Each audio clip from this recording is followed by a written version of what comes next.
तो यहाँ पे रानी रथ को खींचते खींचते ले जा रही है, कृष्ण के रथ को। कुरुक्षेत्र में जब कृष्ण आए हैं द्वारका से अपनी रानियों के साथ, तो कृष्ण के रथ को खींचते खींचते ले जा रही है। लेकिन बीच बीच में क्या करती हैं वो रथ के पीछे पीछे चलने लगती हैं, ये देखने के लिए कि कृष्ण सही में जाना चाहते हैं कि मैं ही बस खींच के ले जा रही हूँ। तो कृष्ण भी इस भाव को स्वीकार करते हैं कि नहीं, मेरी भी इच्छा है जाने की, और इसीलिए कृष्ण रुक जाते हैं जब राधा रानी उनको पीछे पीछे हो जाती है कि नहीं साथ साथ चलेंगे। तो ये चीज जो है यहाँ पे इस रथ यात्रा के माध्यम से जगन्नाथ जी और महाप्रभु दोनों दिखा रहे हैं। जगन्नाथ जी किस भाव में है?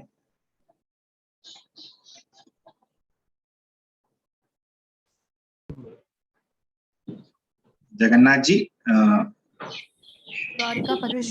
द्वारका कृष्ण के विप्रलंब भाव में है। विप्रलंब भाव यानी कि बिछड़े हुए हैं राधा रानी से, और महाप्रभु भी राधा रानी के भाव में है।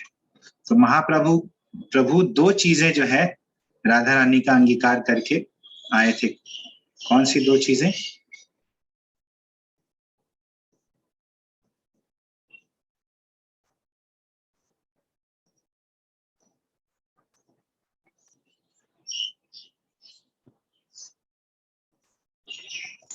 राधा रानी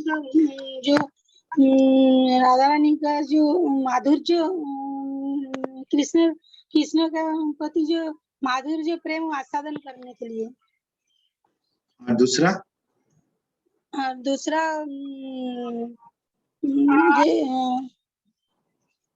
राधा रानी का अंग कांति। ये दो चीज राधा रानी का ग्रहण करके आए थे महाप्रभु। कृष्ण भी बेसिकली राधा रानी का भाव, और दूसरा राधा रानी का अंग कांति यानी राधा रानी का द्युति। तो राधा भाव द्युति सुवलित, भाव और द्युति, भाव और अंग कांति। तो देखिए जगन्नाथ जी बहुत ऐश्वर्य से रहते हैं श्री मंदिर में, जगन्नाथ मंदिर में, लेकिन गुंडीचा मंदिर जो है उतना ऐश्वर्यशाली नहीं है। वो गांव जैसा, वृंदावन जैसा है, और ये जो जगन्नाथपुरी है ये द्वारका क्षेत्र जैसा है। तो क्या भगवान सही में आना चाहते हैं वृंदावन? तो ये टेस्टिंग कर रहे थे, क्या हम लोग के साथ आना चाहते हैं? जगन्नाथ जी रुक करके ये दिखला रहे हैं कि हाँ मैं आना चाहता हूँ और तुम लोग के साथ ही आना चाहता हूँ। तो परीक्षा बीच बीच में ले रहे थे राधा रानी की भूमिका में महाप्रभु, और जगन्नाथ जी भी ये दिखा रहे थे कि वो भूले नहीं है। तो भक्ति सिद्धांत सरस्वती ठाकुर इस तरह से तात्पर्य बतलाते हैं इसका। तो आगे बहुत इंटरेस्टिंग है। आगे महाप्रभु क्या करते हैं यहाँ पर बताया गया है। नाचिते नाचिते प्रभु रहैला भावांतर, हस्ततुली श्लोक पढ़े करी उच्च स्वर। नाचिते नाचिते प्रभु रहैला भावांतर, नाचते नाचते महाप्रभु का भाव अंतर हो गया, परिवर्तन हो गया भाव। हस्ततुली श्लोक पढ़े, हस्त उठाकर अपने एक श्लोक पढ़े ये महाप्रभु। करी उच्च स्वर, ऊंची आवाज में, ऊंचा आवाज करके एक श्लोक पढ़े। तो ये देखिए बहुत अच्छा श्लोक है। एक मिनट।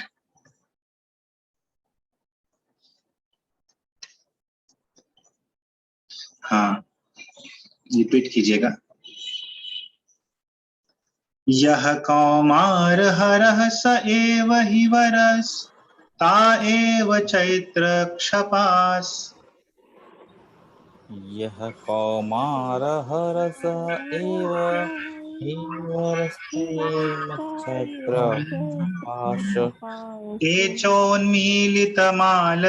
सुरभयः, प्रौढः कदम्बानिलः। ते चोन्मीलितमालती सुरभय प्रौढ कदम्बानिला। सा चैवास्मि तथापि तत्र सुरत व्यापार लीला विधौ। सा चैवास्मि तथापि तत्र सुरतव्यापारलीलाविधौ। रेवारोधसि वेतसि तरुतले चेतः समुत्कण्ठते। रेवारोदसी वेतसी तरुतले चेतः समुत्कण्ठते। तो ये 19 अक्षरों का छंद है, इसको शार्दुल विक्रीडित बोलते हैं। 19 अक्षरों का है। हम लोग जनरली जो श्लोक पढ़ते हैं अनुष्टुप छंद में रहता है। हम लोग भगवत गीता में 2 तरह के छंद प्राय देखते हैं, एक तो 8 अक्षरों वाला और एक होता है 11 अक्षरों वाला। तो 8 अक्षरों वाला जो होता है वो अनुष्टुप छंद होता है, जो अधिकांशतः देखा जाता है, लेकिन कहीं कहीं 11 अक्षरों वाला छंद भी देखा जाता है भगवत गीता में। तो 11 अक्षरों वाला होता है इंद्र व्रजा, उपेंद्र व्रजा या उपजाति, ये तीनों 11 अक्षर वाले ही होते हैं। और हम लोग ब्रह्म संहिता देखते हैं, ब्रह्म संहिता में जो है वसंत तिलक का छंद प्रयोग होता है। हम लोग अभी 3-4 दिन पहले मालिनी छंद देखें, और हम लोग ये जो है ये छंद भी बहुत बार देखते हैं। जगन्नाथ अष्टकम जैसे है वो शिखरणी छंद में है, उसमें 17 अक्षर होते हैं, और ये जो छंद है ये 19 अक्षरों का छंद है, इसको शार्दुल विक्रीडित बोलते हैं। तो 19 अक्षर है, फिर से एक बार रिपीट कीजिए। यह कौमार हरः स एव हि वरस् ताएव चैत्र क्षपास्। कौमारहर स एव हि वरस्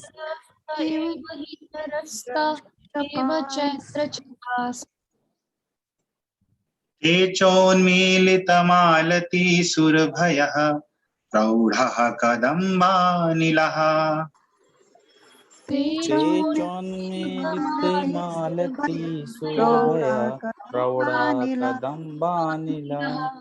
सा चैवास्मि तथापि तत्र सुरत व्यापार लीला विधौ। सा चैवास्मि तथापि तत्र सुरत व्यापारलीलाविधौ। रेवारोधसि वेतसि तरुतले चेतः समुत्कण्ठते। रेवारोदसी वेत्सि तरुतले चेतः समुत्कण्ठते। तो ये कितना इंपॉर्टेंट श्लोक है, महाप्रभु ऐसा बोल रहे हैं, और इसका मीनिंग क्या है हम लोग देखेंगे आगे, और इससे और जुड़ी हुई कथाएं हैं। रूप गोस्वामी ने श्लोक का नेक्स्ट श्लोक दिया था, जो कि आगे हम लोग देखेंगे। श्री चैतन्य मनोभीष्टम स्थापितम येन भूतले। चैतन्य महाप्रभु का मनोभीष्ट जो है वो रूप गोस्वामी ने इस भूतल पे स्थापित किया था। कैसे जाने वो चैतन्य महाप्रभु का मनोभीष्ट क्या है? क्योंकि महाप्रभु ने उनको अपने हृदय से जो कृष्ण प्रेम है वो प्रदान किया था, और इसीलिए वो हृदय समझते थे महाप्रभु का। तो ये जो है श्लोक महाप्रभु यहाँ पे बोलते हैं यह कौमार हरः सह एव हि वरः ता एव क्षेत्र क्षपा। अब यहाँ पे महाप्रभु बोलते हैं कि यह जो व्यक्ति कौमार हरः, जिसने मेरे चित्त को चुरा लिया कौमार अवस्था में, सह एव हि वरः, वही जो है वही है यहाँ पर। कौन? कृष्ण। स एव, वही है यहाँ पर। कहाँ पर? द्वारका। ये द्वारका से जब कृष्ण आए थे कुरुक्षेत्र में, उस समय का ताह एव चैत्र छपाह, वही चैत्र की चांदनी रातें हैं, चैत्र मास की। ते च उन्मीलित मालती, और वही मालती पुष्प जो है उन्मीलित हैं, खिले हुए हैं। और सुरभयः, सुरभि सुगंध जो है फैला रहे हैं, सुगंधित मालती पुष्पों की। प्रौढ़ः कदम्ब आनिलः, और कदम के पुष्प से होते हुए अनिल यानी कि वायु जो है वो बह रही है, वही वायु बह रही है, उसी तरह की सुगंधित वायु बह रही है। साचा एव अस्मि, मैं भी वही हूं। तथापि, फिर भी, तत्र सुरत व्यापार लीला विधौ, तब भी सुरत व्यापार लीला जो है, उस लीला के विधौ रीति में, रेवा रोधसी वेतसी तरुतले चेतः समुत्कंठते। रेवा रोधसी, रेवा नदी के तट पर, वेतसी तरुतले, वेतसी वृक्ष के नीचे, मैं चेतः समुत्कंठते, मेरा चित्त जो है समुत्कंठित है, जाना चाहता है। क्यों? क्योंकि मैं सुखी नहीं हूं यहाँ पर। तो ये श्लोक जो है चैतन्य महाप्रभु पढ़े थे यहाँ पर। तो उसके बाद क्या हुआ, हम लोग अभी डिटेल में इसको नहीं देखेंगे, इसका डिटेल मीनिंग हम लोग बाद में देखेंगे, क्यों महाप्रभु ये श्लोक पढ़ रहे थे। ए श्लोक महाप्रभु पढ़े बार बार, स्वरूप बिना अर्थ के हो नाय जाने इहार। तो ए श्लोक महाप्रभु पढ़े बार बार महाप्रभु ये श्लोक पढ़ रहे थे। स्वरूप बिना अर्थ कहो ना जाने इहार, कहो कोई भी स्वरूप बिना, स्वरूप दामोदर को छोड़कर इहार अर्थ ना जाने, इसका अर्थ नहीं जानता था कि क्या हो रहा है, क्यों महाप्रभु ये श्लोक पढ़ रहे हैं। हम लोग तो खैर बता दिए, थोड़ा डिस्कस कर लिए, लेकिन कोई नहीं समझ पा रहा था, ये तो मंडेन पोएट्री लग रहा था।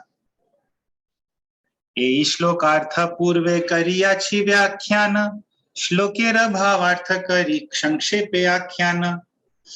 ए श्लोकार्थ पूर्वे करियाछि व्याख्यान, इस श्लोक का अर्थ जो है मैंने पहले ही व्याख्यान कर दिया था। कहाँ पे किया था? मध्य लीला अध्याय 1 श्लोक संख्या 53, 77, 80 और 82, 84 कृपा तात्पर्य में बतलाते हैं।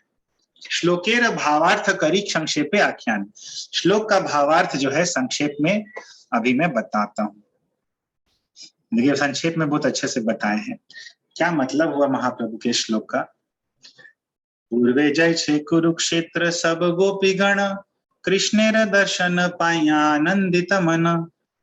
पूर्वे जय छे कुरुक्षेत्र, पहले जैसे कुरुक्षेत्र में सब गोपीगण कृष्णेर दर्शन पाया आनंदित मन, कृष्ण का दर्शन पाकर मन ही मन आनंदित हो गई थी।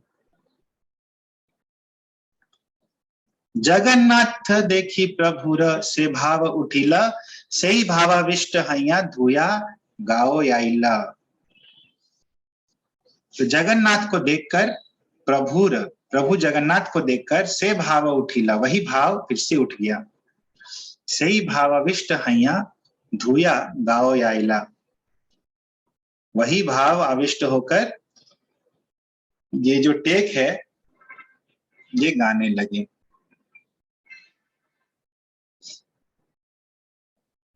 तो किसको गाने के लिए गाने लगे और गाने बोले भी किसको? स्वरूप दामोदर महाप्रभु। अवशेषे राधा कृष्ण करे निवेदन, सेई तुमी सेई आमी सेई नव संगम। अवशेष राधा कृष्ण करे निवेदन, तो चैतन्य महाप्रभु ने जगन्नाथ जी से कहा कि राधा कृष्ण करे निवेदन। अवशेष मतलब अंत में राधा ने कृष्ण को निवेदन किया। किसके अंत में? मिलने के पश्चात, कुरुक्षेत्र में कृष्ण से मिलने के पश्चात अंत में राधा ने कृष्ण से क्या कहा सेई तुमी सेई आमी, मैं भी वही, कि सेई तुमी आप वही कृष्ण है, सेई आमी मैं वही राधा रानी हूँ, सेई नव संगम, और हम लोग पहले जैसे उत्साह में जैसे पहले मिले थे वैसे अभी भी हम लोग मिल रहे हैं। तथापि आमार मन हरे वृंदावन, वृंदावन उदय कराओ आपन चरण। तथापि आमार मन हरे वृंदावन, तभी मेरा मन जो है, तब भी तथापि वृंदावन के द्वारा हर लिया जाता है, वृंदावन मेरे मन को आकर्षित कर लेता है। वृंदावन उदय कराओ आपन चरण, इसीलिए आप वृंदावन में उदय कराइए अपना चरण कमल, यानी आप वृंदावन चलिए, क्योंकि ये जगह में हमको वैसा नहीं लग रहा है जैसे वृंदावन में लगता था। आप भी वही है, रात्रि भी वैसी है, सुगंधित पुष्पों की सुगंध भी आ रही है, लेकिन वृंदावन जैसा हमको नहीं लग रहा है। क्यों नहीं लग रहा है? यहाँ लोकारण्य हाथी घोड़ा रथ ध्वनि, ताहा पुष्पारण्य भृंग पिक नाद शुनि। यहाँ लोकारण्य, यहाँ लोगों का जंगल है, लोगों का जंगल, बहुत सारे लोग हैं कुरुक्षेत्र में। हाथी घोड़ा रथ ध्वनि इत्यादि है यहाँ पर। तहा पुष्पारण्य, वहां पुष्पों का अरण्य है, कहा? वृंदावन में। भृंग भौरे हैं, पिक कोयल है, नाद सुनी, वहां पे मैं भौरों और कोयल का नाद सुनती हूँ।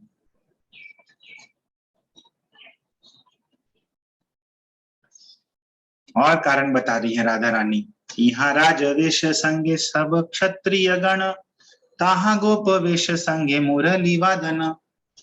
यहाँ राजवेश, यहाँ आप राजवेश में हैं, कहा? कुरुक्षेत्र में। संगे सब क्षत्रिय गण, आपके साथ में सब क्षत्रिय गण हैं। ताहा गोप वेश, वहां आप गोप वेश में हैं वृंदावन में। संगे मुरली वादन, और आपके साथ में आपकी मुरली का वादन है। वंशी न्यस्त अधर किसलयाम उज्ज्वलाम चंद्र किरण, व्रजे तो मार संगे जेई सुख आस्वादन, सेई सुख समुद्रे इहा नाही एक कण। व्रजे, व्रज में तुम्हारे संगे, तुम्हारे साथ, जेई सुख आस्वादन, जो सुख आस्वादन है, सेई सुख समुद्रे इहा नाही एक कण, उस सुख समुद्र का यहाँ पे एक कण मात्र भी नहीं है। आमालैया पुनः लीला करह वृंदावने, तबे आमार मनोवांछा हयत पुरणे। आमार लैया, मुझको लेकर पुनः लीला करह वृंदावने, पुनः लीला कीजिए वृंदावन में। तबे हमारा मनोवांछा हयत पूरणे, तभी मेरी मन वांछा जो है वो पूर्ण होगी। भागवते आछे जय छे राधिका वचन, पूर्वे ताहा सूत्र मध्य करियाछि वर्णन। भागवते आछे जय छे राधिका वचन, जिस तरह श्रीमद भागवतम में राधिका का वचन है, पूर्वे ताहा सूत्र मध्य करियाछि वर्णन, पहले मैंने उसका सूत्र रूप से वर्णन कर दिया है, मैंने संक्षिप्त रूप से। सेई भावावेशे प्रभु पढ़े आर श्लोक, सेई सब श्लोकेर अर्थ नाही बुझे लोक। उसी भावावेश में महाप्रभु ने और भी श्लोक पढ़े, लेकिन उस श्लोक का अर्थ जो है कोई नहीं समझ पाया। स्वरूप गोसाई जाने ना कहे अर्थ तार, श्री रूप गोसाई कैला से अर्थ प्रचार। स्वरूप गोस्वामी जानते हैं लेकिन ना कहे अर्थ तारा, लेकिन उन्होंने उसका अर्थ नहीं बतलाया। श्री रूप गोसाई कैला से अर्थ प्रचार, लेकिन रूप गोस्वामी ने उस अर्थ का प्रचार कर दिया। कैसे किया वो हम लोग आगे देखेंगे। स्वरूप गोस्वामी कैसे जानते थे इन श्लोकों का अर्थ?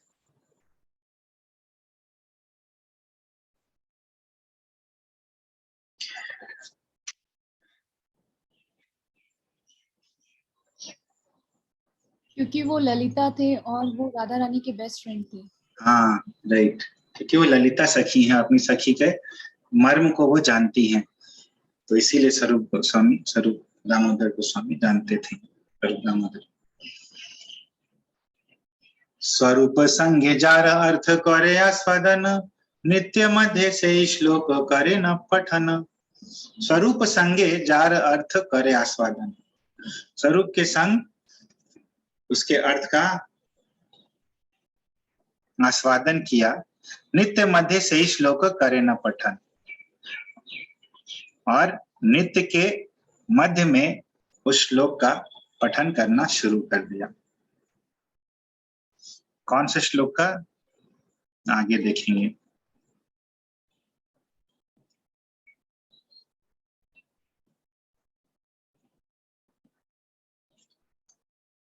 ये भी वसंत तिलक का छंद है।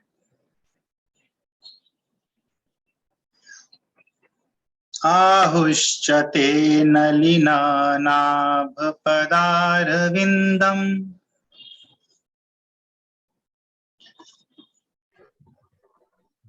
योगेश्वरैर्हृदि विचिन्त्य मगाधबोधः। योगेश्वरे हृदि विचिन्त्यम् अगाधबोधः। संसारकूपपतितोत्तरणावलम्बम्, संसारकूपपतितोत्तरणावलम्बम्। गेहं जुषामपि मनस्युदयात् सदा नः। गेहं जुषामपि मनस्युदीयात् सदा न। आहुश्च ते नलिनानाभ पदारविन्दम्, आहुश्च ते नलिनानाभपदारविन्दम्। योगेश्वरैर्हृदि विचिन्त्य मगाधबोधः। योगेश्वरे हृदि विचिन्त्यम् अगाधबोधे। संसारकूपपतितोत्तरणावलम्बम्, संसारकूपपतितोत्तरणावलम्बम्। गेहं जुषामपि मनस्युदयात् सदा नः। गेहं जुषामपि मनस्युदयात् सदा न। तो मीनिंग देखते हैं। तो आहु च, आहु यानी बोली। कौन बोली? गोपियां बोली। क्या बोली? ते नलिन नाभ, हे नलिन नाभ। नलिन यानी कि कमल, नाभ यानी नाभि। हे नलिन नाभ, ते पदार विंदम, आपके जो चरण कमल है, योगेश्वर है, हृदि विचिंतयम, अगाध बोध है। अगाध बोध है योगेश्वर है, अति विद्वान योगीश्वरों के द्वारा हृदि विचिंत्यम, हृदय में ध्यान किया जाता है। क्या? आपके चरण कमलों का। संसार कूप पतित उत्तरण अवलंबम, गेहम जुषामपि मनसी उदयात सदा नः। तो देखिए, अति विद्वान योगियों के द्वारा आपके चरण कमलों का ध्यान किया जाता है। तो ये चरण कमल जो है क्या है? संसार कूप पतित उत्तरण अवलंबम, संसार कूप में जो पतित हैं, जो गिरे हुए हैं, उनका उद्धार के लिए, उत्तरण के लिए एकमात्र अवलंबन है, आश्रय है। संसार में गिरे हुए पतित जीवों के एकमात्र आश्रय क्या है? भगवान के चरण कमल। गेहम जुषाम अपि मनसी उदयात सदा नः। बोलती हैं गोपियां कि नह मनसी, हमारे मन में भी, उदयात सदा, ये चरण कमल हमेशा उदित हो, जागृत रहें। ये चरण कमल हम भी धारण कर सके अपने मन में। भले ही गेहम जुषाम अपि, गेह यानी परिवार, जुषाम यानी व्यस्त। हम लोग परिवार में व्यस्त हैं, फिर भी आप ऐसी कृपा कीजिए कि आपके ये चरण कमल हमारे हृदय में भी रहे। तो हम लोग बहुत बड़े योगी नहीं हैं जो कि हमेशा आपके चरण कमलों का ध्यान कर सके। हम तो सामान्य स्त्रियां हैं जो कि अपने घर के कार्यों में व्यस्त हैं। तो आप जो है कृपा करके ये चरण कमल हमारे हृदय में भी जागृत करते रहे। तो ये श्लोक महाप्रभु बोलते हैं। तो भागवत का ये श्लोक है, इसका तात्पर्य प्रभुपाद बतला रहे हैं। पढ़िए कुमार और प्रभु। हरे कृष्णा। तात्पर्य। यह उद्धरण श्रीमद् भागवत गीता 10.82. यह उद्धरण श्रीमद् भागवत 1082:48 10:82-48 का है। गोपियों को कभी भी कर्म योग, ज्ञान योग या ध्यान योग में रुचि नहीं थी। वे तो एकमात्र भक्ति योग में रुचि रखती थी। जब तक उन्हें बाध्य नहीं किया गया, उन्होंने भगवान के चरण कमलों का ध्यान करना नहीं चाहा। प्रत्युत वे उन चरण कमलों को अपने वक्ष स्थल पर रखना चाहती थी। कभी कभी उन्हें खेद होता था कि उनके वक्ष स्थल इतने कठोर है, जिससे उन्हें भय था कि कृष्ण अपने कोमल चरण कमल उन पर ना रखना चाहे। जब वृंदावन के चारागाहों के बालू के कण उनके चरण कमलों में गड़ जाते तो गोपियों को वेदना होती और वे रोने लगती। गोपियां कृष्ण को हमेशा अपने पास घर पर रखना चाहती थी। इस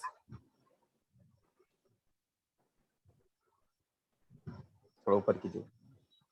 हाँ, छोटा कीजिए प्रभु जी अपना स्क्रीन। अच्छा सॉरी हाँ। इस प्रकार उनके मन कृष्ण भावनामृत में मग्न रहते थे। ऐसी शुद्ध कृष्ण भावना केवल वृंदावन में ही प्रकट हो सकती है। इस प्रकार श्री चैतन्य महाप्रभु गोपी भाव से संतृप्त अपने मन की बात बताने लगे। हरे कृष्ण।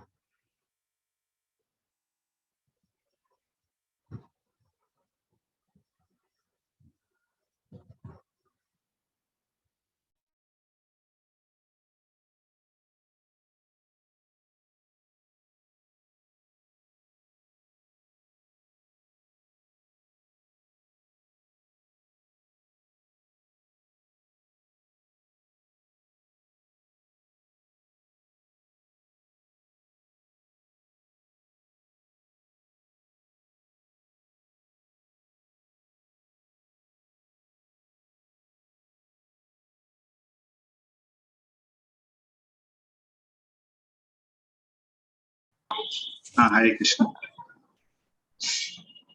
तो श्रीमद् भागवत से है ये। तो यहाँ पे देखिए प्रभुपाद जो बताते हैं गोपी गीत से बताते हैं। तो गोपियों लोगों को बहुत वेदना होती थी जब बालू के कण भगवान के चरण कमलों में गड़ जाते थे, और हमेशा वो कृष्ण को पास ही रखना चाहती थी, और कृष्ण को कोई भी कष्ट होता था तो फिर उनको बहुत ही दुख होता था। तो गोपी गीत से ये दिया गया है। हम लोग देखते हैं गोपी गीत का वो लाइन डिस्प्ले करके बहुत अच्छे से। 1 मिनट दीजिएगा।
यार इसमें नहीं है, इसमें देख लेते हैं एक बार।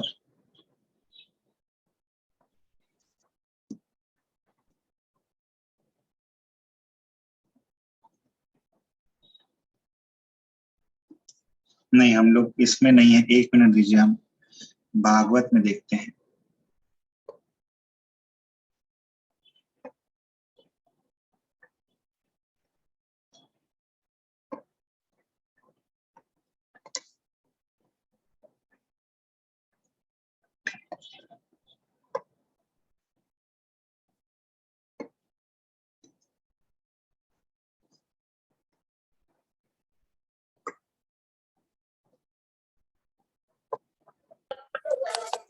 वैष्णव पदावली में है। नहीं, इस सॉफ्ट कॉपी में चाहिए था, इसका सॉफ्ट कॉपी नहीं है मेरे पास।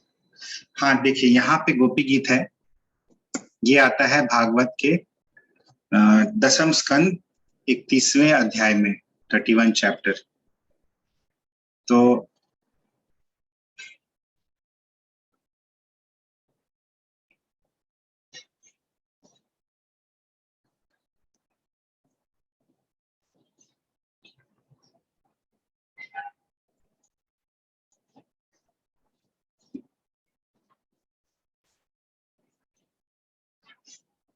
हाँ, ये वाला है, रिपीट कीजिएगा।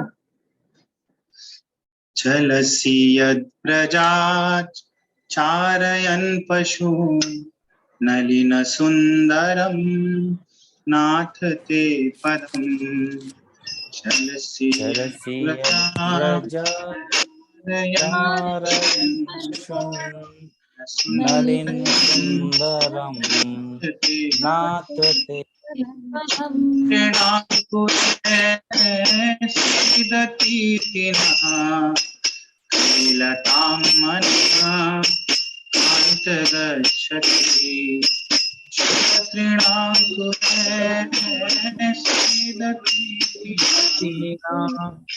कलिलता मनः कान्त गच्छति। चलसि यद् प्रजा चारयन् पशून् नलिन सुंदरम नाथ ते पदम्। चलसि यद् प्रजा पशून् नलिन सुंदरम नाथ ते पदम्। सीदति लतां मनः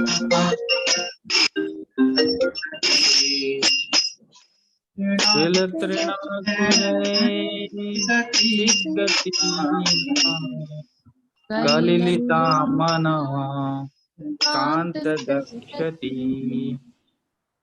तो गोपियां बोलती हैं कि हे नाथ, हे नाथ, हे कृष्ण, ते पदम, आपके चरण कमल कैसे हैं? आपके चरण कमल नलिन सुंदरम, नलिन के जैसे सुंदर, कमल के जैसे सुंदर आपके चरण कमल।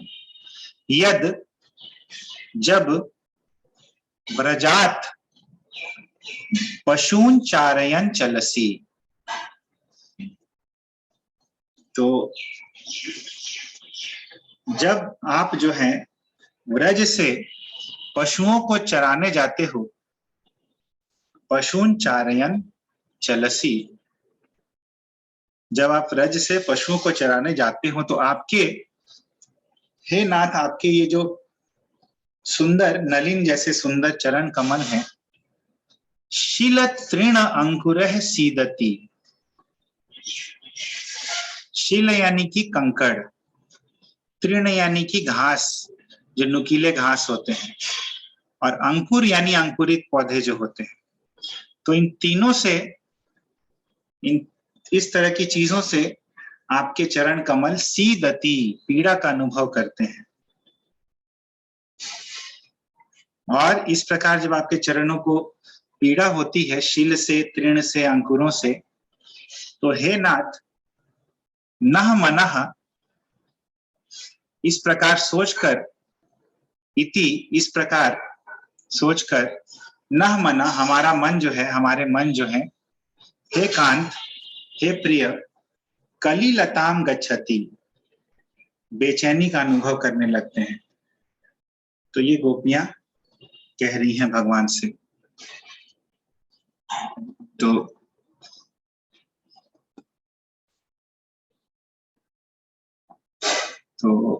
ये चीज प्रभुपाद यहाँ पे बताते हैं। तो चरण कमलों में जब कांटे गड़ जाते हैं, शिलाएं गड़ जाती हैं, तो गोपियां को वेदना होने लगती है और वे रोने लगती हैं। तो क्यों गोपी गीत ऐसे बोल रही है, आचार्य टीका में बतलाते हैं हम लोग को कि ये गोपी गीत तब बतलाया गया था जब कृष्ण जो है गोपियों के बीच से अदृश्य हो गए थे, और वो अदृश्य हो गए थे यानी जंगल में इधर कहीं चले गए थे। और गोपियां इस गीत के माध्यम से, इस पद के माध्यम से ये बतला रही हैं कि आप जब दिन में चलते हैं तो आपके पैरों में ये जो शिलाएं हैं, ये तृण हैं, ये जो वृक्षों के पौधों के अंकुर हैं, ये गड़ जाते हैं, तो हमारे हृदय को इतना कष्ट होता है। तो आप रात में अभी चल रहे होंगे जंगल में, तो और भी ज्यादा इनके गड़ने की संभावना है। इसीलिए आप जो है कृपया जल्दी ही यहाँ पे आ जाइए और इस तरह रात्रि में वन में विचरण मत कीजिए। तो ये गोपी गीत का मतलब जो है आचार्यगण बतलाते हैं। तो हम लोग 137 नंबर जो श्लोक है कल से देखेंगे। किसी का कोई पॉइंट है या कोई प्रश्न है?